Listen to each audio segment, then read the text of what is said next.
네, 지구 나이가 약 45억 살이라고 하죠. 이 45억 년은 공룡이 멸종했었던 백악기 대멸종인데요.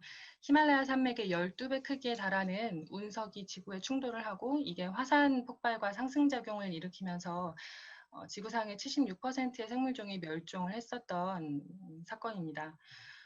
어, 가장 잘 알려진 것은 백악기 대멸종이지만 사실 가장 최악의 대멸종은 페른기 대멸종이었습니다. 페른기 대멸종은 시베리아를 다 덮을 만큼 굉장한 화산 폭발이 아주 오랫동안 지속이 되었고 그로 인해서 발생한 탄소 배출이 지질학적으로 눈 깜짝할 사이에 해양은 약 10만 년, 육지는 약 100만 년에 걸쳐서 페른기 말에 약 96%의 생물종을 멸종시킨 사건이었습니다.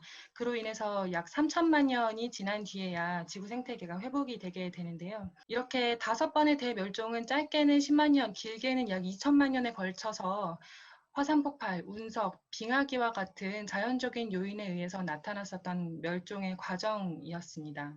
그리고 지금 우리는 6차 대멸종이 진행 중이라고들 이야기하고 있고요. 이 6차 대멸종은 앞에 있었던 5번의 대멸종과는 굉장히 다릅니다. 이 6차 대멸종은 철저히 인류의 환경 파괴에 의해서 나타나게 되었고요.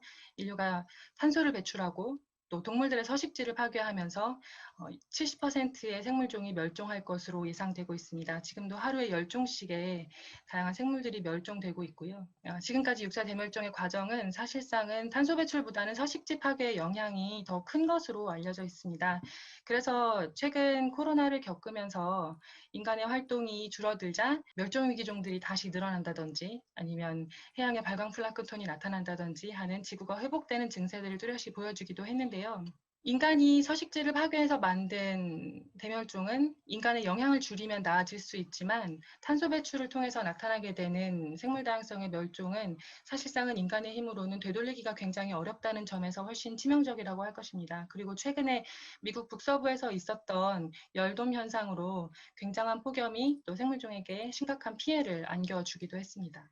지난 150년 동안 에너지 소비가 굉장히 증가하고 또 천연자원을 착취하고 또 강과 바다와 땅을 개발하면서 인류는 유례없는 풍요를 누렸지만 기후변화와 급속한 세계적인 생물 다양성의 감소를 야기했습니다. 인간이 풍요를 누리는 사이에 인간이 배출한 탄소와 서식지 훼손으로 인해서 기후변화는 심각해졌고 생물 다양성도 위기를 얻게 됐습니다. 그리고 인간이 초래한 기후변화가 다시 생물 다양성과 인류에게 악영향을 미치고 있는 그런 상황이죠. 이 과정에서 사실은 인간에게 굉장히 다양한 혜택을 제공했던 생물 다양성 그리고 기후위기를 저감하고 적응하는 데 도움을 줬던 생물 다양성이 함께 위기를 겪게 되면서 훨씬 악순환이 일어나게 될 것으로 우려가 되고 있습니다.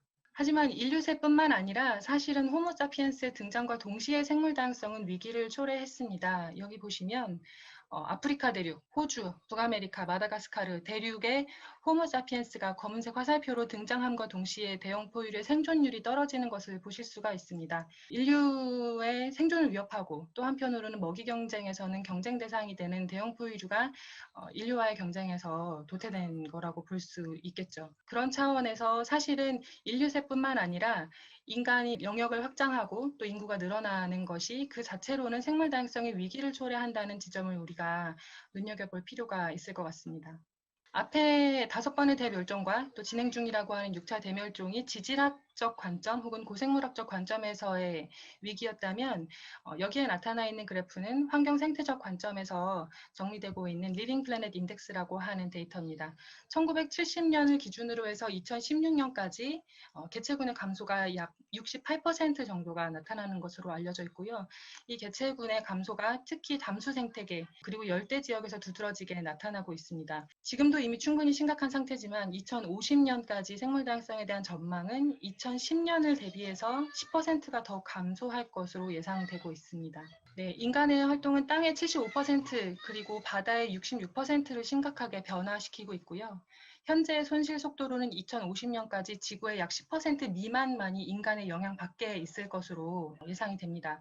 대량 멸종과 생태계 붕괴를 막기 위해서 2030년까지 세계 육지와 해양의 최소 30%를 보호구역으로 설정해야 된다라고 하는 세계적인 목소리가 높아지고 있고요. 또 2050년까지는 전 지구의 50%를 보호해야 된다라고 하는 것이 지금 현재 중요한 국제적인 아젠다로 상승하고 있습니다.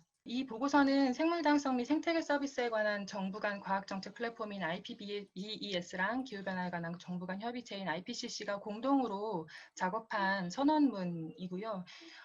기존의 생물 다양성과 기후변화가 서로 상충되는 것 혹은 별도의 것으로 이야기되어 왔다면 지금은 생물 다양성의 위기와 기후변화를 동시에 해결해야 된다라고 하는 내용들을 주로 담고 있습니다. 기후변화의 완화와 적응과 같은 사회 문제를 해결하기 위해서 자연 생태계를 보호하고 또 지속 가능하게 관리하며 또 복원하는 조치를 네이처 베이스드 솔루션이라고 해서 자연 기반 해법이라고 하는데요. 이것에 대해서는 여전히 논쟁의 여지가 약간 있지만 온실가스 배출량을 야심차게 줄인다면 그에 대한 효과는 상당할 것으로 예상이 되고 있습니다. 하지만 이게 효과는 굉장히 장기적으로 나타나기 때문에 당장의 효과를 기대하기는 좀 어려운 상황이고요. 13번 선언에 보시면 육지와 해양에서 탄소와 종이 풍부한 생태계를 복원하는 것은 기후변화의 완화와 생물 다양성 모두에 효과적이다. 그리고 자연기반 해법이 탄소 상쇄로 이용되는 경우에 이것이 다른 부문에서의 완화 조치를 지연시키는 데 사용되면 안 된다라고 하는 조항을 담고 있습니다. 즉 숲을 믿고 탄소 저감을 게을리해서는 안 된다는 이야기가 되겠죠. 24번 선언에 보시면 보호지역은 기후변화 완화와 적응의 공편익과 함께 생물 다양성의 손실을 해결하는 데 굉장히 중요한 도구다라고 하는 점을 분명하게 선언하고 있고요. 마지막 선언은 이전에 시도한 적이 없는 빠르고 광범위한 조치가 필요하다라고 하는 위기의식을 담고 있습니다. 생물 다양성의 위기를 함께 헤쳐나가기 위한 자연 기반 해법은 3가지 스텝을 필요로 합니다. 지구 기온 상승을 섭씨 2도씨 이하로 유지하려면 2030년까지 탄소 배출량을 연간 30기가톤을 줄여야 하는데요. 탄소를 저장하는 숲, 그리고 초원, 습지, 농지 등의 자연 기반 해법을 적용할 경우에 자연이 이런 배출량의 3분의 1 이상을 감축하는 데 기여할 수 있습니다. 이게 바로 10기가톤이고 여기에는 진한 남색으로 표시되어 있는 곳에 10기가톤이 자연기반 해법으로 쿨링이 가능한 수준이라고 정리가 되어 있는 겁니다. 여기 아래 하늘색 표에 보시면 이 연간 10기가톤을 저감하기 위해서 탄소 배출 회피를 통해서 연간 5기가톤, 탄소 흡수 강화를 통해서 연간 5기가톤을 저감해야 된다라고 나와 있고요. 거기에 대한 구체적인 방법은 생태적으로 온전한 땅을 보호하는 것, 그리고 이용되는 땅을 관리하는 것, 그리고 더 많은 복원을 하는 것, 이렇게 보호, 관리, 복원 3가지입니다. 그리고 이 보호와 관리, 복원이 비중으로는 약 2대1 정도의 비중으로 추진이 되어야 된다라고 네이처지에서는 소개를 하고 있습니다. 좀 복잡한 그래프인데요. 보시면 여기에 가장 높은 곳까지 치솟아 있는 그래프가 지금 현재 추세를 반영했을 경우에 2100년까지 3도씨가 상승하는 궤적을 나타내고 있습니다. 그리고 이 남색 실선이 자연 기반 해법, 아까 말씀드렸던 기존의 생태계 보호와 그리고 땅의 관리와 더 많은 복원을 하지 않고 2도씨 시나리오를 노력했을 경우에 예상되는 궤적이고요. 그리고 그 아래 남색 점선이 자연 기반 해법을 병행했을 경우에 2도씨 시나리오가 적용되는 궤적을 보여주고 있습니다. 보시면 자연 기반 해법을 통해서 2도씨 시나리오를 시행했을 경우에 피크 온도인 2도씨를 0.3도 정도 추가로 저감할 수 있는 궤적을 보여주고 있습니다. 그리고 하늘색 실선은 1.5도씨 시나리오에서 자연 기반 해법이 없이 추진됐을 경우, 그리고 하늘색 점선은 자연 기반 해법을 병행하는 방식으로 1.5도씨 시나리오가 추진됐을 경우에 피크 지점에서부터 약 0.1도씨가 저감, 지구 기온 상승이 완화되는 것을 나타내고 있습니다. 그리고 시간이 지날수록 자연 기반 해법이 가지고 있는 지구 상승 기온 완화 작용은 훨씬 더 크게 나타날 것으로 그렇게 보입니다. 지금 현재는 주로 자연 기반 해법이 포함되어 있지 않은 1.5도씨 모델을 주로 고민하고 있는 것 같고요. 기후위기 대응 차원에서는 더 장기적으로 봤을 때는 우리가 좀 긴급하게 탄소 흡수원에 대한 재정 투자를 늘려야 하는 그런 상황인 것 같습니다. 그리고 지금부터 시작해야 2030년 이후에 효과가 나타나기 때문에 단기적인 탄소 배출은 별도로 가더라도 우리가 이 부분에 대한 투자를 게을리해서는 안 된다는 거고요. 또 기후위기 대응뿐만 아니라 생물 다양성 측면에서도 이 탄소 흡수원을 내추럴 베이스드 솔루션을 강화하는 것이 중요한데 이 자연 기반 해법이 생물 다양성 측면에서는 장기적인 목표라기보다는 시급한 목표에 가까울 것 같습니다. 이런 위기의식 때문에 사실은 기존이라면 상상할 수 없었을 텐데요. 한미 정상회담에서 탄소흡수원의 보존과 강화가 굉장히 중요한 위상을 가지고 공동선언문에 담길 정도로 국가적으로는 혹은 전 세계적으로는 기후위기 대응과 탄소흡수원의 보존과 강화에 대한 부분들이 훨씬 기존보다 위상이 강화된 위치를 차지하고 있습니다. 이런 추세 속에서 우리 2050 탄소 중립 전략을 좀 한번 살펴봤습니다. 탄소 중립 전략은 주로 5가지 기본 방향을 토대로 하고 있는데요. 그중에 5번째가 바로 탄소 흡수 수단의 강화입니다. 여기 보시면 아까 이수진 의원님도 말씀하신 것처럼 2017년 기준으로 이산화탄소 배출량의 7.4%를 탄소 흡수원이 상쇄하고 있는 것으로 그렇게 정리가 되어 있는데요. 그 다음 페이지를 보시면 이 2050 탄소 중립 비전에서 탄소 흡수원과 관련된 비전과 전략을 좀 한번 다시 살펴봤습니다. 2050 탄소 중립 전략 정부 안에서 사실은 탄소 흡수원과 관련된 비전과 전략이 이게 달아서 제가 사실 가감 없이 모든 페이지를 다 들고 왔는데요. 여기 보시면 제가 아까 말씀드린 탄소 흡수원, 자연기반 솔루션을 하기 위해서 가장 중요한 3가지의 원칙이 기존의 온전한 생태계를 보호하는 것, 이용되는 땅을 관리하는 것, 그리고 더 많은 복원을 하는 것, 이렇게 3가지라고 말씀을 드렸는데 그 가운데 우리 2050 탄소 중립 전략에는 탄소 흡수원을 확대하는 것, 그리고 유지 관리하는 것, 목재 공급량을 확대하는 것, 그리고 탄소 산림 외에 추가 흡수원을 복원하는 것, 이렇게 4가지 정도를 주요한 전략으로 제시를 하고 있습니다. 그런데 보시면 탄소 흡수원 확대 같은 경우에는 신규 조림과 재조림 대상지가 거의 없어서 기존의 훼손지를 복원하는 것을 해보겠다 정도의 굉장히 추상적인 목표만을 담고 있고요. 탄소 흡수원의 유지와 관리에 대해서는 수종갱신이라든지 산림 경영이라든지 숲가꾸기라든지 연간 110만 헥타르 정도의 산림을 숲가꾸기를 하겠다, 이런 굉장히 상대적으로는 구체적인 계획이 드러나 있습니다. 산림 외 추가 흡수원 관련돼서는 2025년까지 갯벌에 4.5제곱킬로미터를 복원하겠다라고 하는 계획이 나와 있는데요. 여의도 면적보다 약간 큰 정도 규모의 갯벌 복원 계획인데, 크다면 큰 계획이겠지만 현재의 심각한 상황에 비추어서는 우리가 가지고 있는 계획이 너무 부실한 것이 아닌가 하는 고민이 드는 거고요.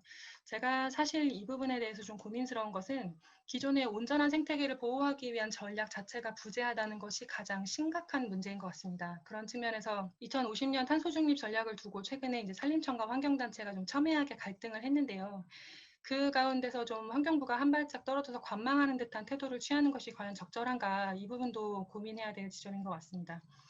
이 전략에는 앞서 이야기한 것처럼 기존의 온전한 생태계를 보호하고 또 복원하기 위한 진취적인 목표가 제시되어 있었어야 합니다. 그런데 이 보호와 복원에 대한 진취적인 목표가 부재한 채로 탄소 중립 전략안이 만들어져 있고, 이것을 지금은 보완해야 되는 것이 우리에게 시급한 과제인 것 같습니다. 해서 제가 제안하는 첫 번째 과제입니다. 첫 번째 과제는 더 이상의 자연 자원의 손실이 없어야 된다라고 하는 부분입니다. 이것이 아까 말씀드렸던 프로텍트, 매니지, 리스토어 가운데서 첫 번째 전략일 거고요. 우리나라 산림이 2000년에 정점을 기록하고 그 이후에 이산화탄소 흡수량이 점차 감소하고 있습니다. 그 이유는 탄소 중립 전략안에서도 밝히고 있듯이 도시화에 의한 산림 면적 감소가 탄소 흡수원 전망에 가장 부정적인 영향을 미치고 있습니다. 이 자료는 제4차 국가생물다양성 전략에서 가지고 온 자료인데요. 여기에 보시면 2017년도에만 151제곱킬로미터의 도시개발이 진행되고 있다.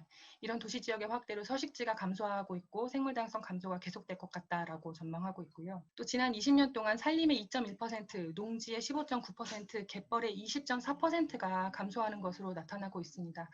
이렇게 기존의 탄소 흡수원이 감소되고 있는 추세를 반등시키지 못한다면 4.5제곱킬로미터의 갯벌 복원과 같은 사업 계획으로는 사실상 탄소 중립 안에서 탄소 흡수원에 대한 보존과 복원 방안을 포기 선언을 하는 것에 가깝지 않나, 이런 고민이 있습니다. 그리고 기후위기뿐만 아니라 생물다양성 보존을 위해서도 특히나 필요한 보호지역이 CBD 등에서 요구하고 있는 국제적인 수준에 크게 미달하고 있는 상황입니다. 이런 생물다양성의 위험 요인 관리를 보시면 연간 산지 면적 증감량이 현재는 매년 48제곱킬로미터의 산지 면적이 감소하고 있는 상황인데요. 2023년부터는 매년 20제곱킬로미터의 산지 면적을 증가시키겠다라고 하는 생물다양성 성과 지표입니다. 그런데 다음 페이지에 한번 같이 보시면 과연 2023년에 산지의 증감량 플러스 20제곱킬로미터가 가능할까, 이 부분에서 회의가 듭니다. 언뜻 생각나는 것만 몇 가지 정리를 해봤는데요. 2020년에 시작된 도시공원 일몰로 인해서 개발 위기에 처한 공원이 158제곱킬로미터죠. 3기 신도시로 경기도에서 훼손되는 녹지가 32제곱킬로미터입니다. 그리고 정부가 택지 공급을 위해서 추진하고 있는 서울시 그린벨트 해제가 149제곱킬로미터죠. 그 외에도 각종 선거에는 수많은 개발 공약들이 난무하고 있습니다. 우리는 기존에 있는 자연자원을 지키지 못하고 있는 그런 상황이기 때문에 아마 그런 현실적인 문제를 감안해서 우리 2050 탄소중립 전략에는 프로텍터와 관련된 부분이 전혀 언급되어 있지 않다는 생각이 듭니다. 그런데 우리가 이 부분에 대해서 전향적인 전환이 없이는 탄소중립이 불가능하다고 보여지고요. 그건 단지 다람쥐의 서식처, 사냥의 서식처를 지키자라고 하는 예쁜 말이 아니라 사실상 아파트 대신 숲이 필요하다라고 하는 굉장히 구체적인 이해 당사자를 넘어서야 하는 어려운 과제인 것은 분명한 것 같습니다. 두 번째 과제는 이 보호와 복원을 포함한 보호구역의 지정입니다. 지금 현재 포스트 2020 생물다양성 프레임워크에서는 2030년까지 육상과 해양의 30%를 보호구역으로 지정하고 이 중에 3분의 1을 엄격한 보호구역으로 지정해야 된다라고 아마 올 10월에 있을 쿤밍 회의에서 함께 정리하게 될 것 같은데요. 한국은 그에 훨씬 못 미치는 보호지역을 가지고 있고요. 또 앞으로의 계획도 사실상 굉장히 부실한 상황입니다. 특히나 이 30%의 보호지역 가운데서 3분의 1에 해당하는 10%는 아주 엄격한 보호구역으로 지정되어야 하는데 사실상 우리의 현실은 국립공원 내에서조차도 케이블카나 공항 사업이 추진되고 있고 또 국내 해양보호구역에서는 가장 엄격한 보호구역에 가깝다고 할 노테이크존 자체가 전무한 상황입니다. 아까 말씀드린 것처럼 우리가 아파트 대신 숲을 지키기 위해서는 개개인의 선의만으로는 달성이 거의 어렵습니다. 그렇기 때문에 기존의 보호지역 내 이해관계자들을 설득하기 위한 유익한 유인 조치가 굉장히 중요한데요. 최근에 산림청 문제도 그럴 거고 공원일물 문제 혹은 그린벨트 문제 다 비슷한 맥락일 텐데요. 이 보호지역 안에 사유지를 가지고 있는 사람들이 개발로 인해서 기대되는 수익을 생태계 서비스를 증진하는 활동으로 인한 경제적 보상으로 대체하지 않는다면 우리가 보호지역 내 사유지 문제를 혹은 보호지역이 계속해서 훼손되는 문제를 타개하기 어려울 거다라고 하는 부분인 거고요. 또 하나는 지자체 역시 생태계를 개발해서 얻는 이익보다 생태계와 상생 방안을 통해서 얻게 되는 지역 내 경제 상승 효과가 훨씬 더 크다면 이런 재원을 통해서 유인 조치가 마련되지 않는다면 우리가 앞으로 탄소흡수원의 적극적인 보존과 보호와 확대가 가능할지에 대해서는 굉장히 회의적일 것 같습니다. 이런 조치를 위해서 저는 굉장히 규모 있는 재원 마련이 필요하다고 생각하고요. 또 최근에 장혜영 의원님께서 탄소세법을 발의해 주시기도 했는데 저는 최소한 육상 및 해양보호구역의 보전 및 확대에 최소한 연간 2조 원 규모 이상의 사업비를 투입해서 여기에 있는 농민, 어민, 그리고 산림 이해관계자들이 정의로운 전환에 그리고 나무와 물고기가 이 정의로운 전환을 통해서 함께 우리와 살아남기 위한 방법을 도모해야 된다고 생각합니다. 마지막 과제인데요. 굉장히 어려운 일입니다. 사실은 앞서 말씀드린 일들을 하기에 환경부의 위상은 굉장히 취약합니다. 환경부의 위상만 취약한 게 아니죠. 한국 사회에서 환경단체 위상도 취약하고 또 언론사로 따지면 언론사 안에서 환경부 출입 기자의 위상도 굉장히 취약할 것 같습니다. 이건 한국 사회에서 환경이라고 하는 이슈가 가지고 있는 위상과도 연결되어 있다고 생각하는데요. 시민들의 의식이 굉장히 높아지고 있고 또 탄소 중립의 중요성이 강조되고 있는 상황이기 때문에 저는 이 부분과 관련된 위상 강화를 적극적으로 검토해야 될 시기가 되었다고 생각을 합니다. 탄소흡수원과 관련돼서 산지 관련된 업무를 맡고 있는 산림청, 해양 관련된 업무를 맡고 있는 해양수산부, 또 농지 관련된 업무를 맡고 있는 농림부는 전부 경제부처 소속입니다. 그리고 그린벨트와 도시공원을 담당하는 국토교통부는 사회부처지만 탄소흡수원에 대한 인식이 굉장히 낮고 사실상 산림을 개발 유보지 정도로만 인식하는 경향이 굉장히 높습니다. 그런 상황에서 환경부가 부동산 문제보다도 탄소흡수원이 중요하다라고 이야기하는 실상 불가능하다고 볼 수 있겠죠. 하지만 앞서 제가 대멸종까지 언급하면서 이야기한 것은 우리가 너무나 엄청난 일들을 저질러왔기 때문에 이것을 바로잡기 위해서는 최소한 그에 준하는 우리의 노력이 필요한 것이고요. 그렇기 위해서는 관련 부처의 위상 강화가 굉장히 중요한 일이라고 생각을 합니다. 이렇게 4가지 정도의 과제를 제안을 드렸고요. 더 많은 과제를 제안해 주시고 또 토론해 주시면 감사할 것 같습니다. 발제는 여기서 마치겠습니다. 감사합니다.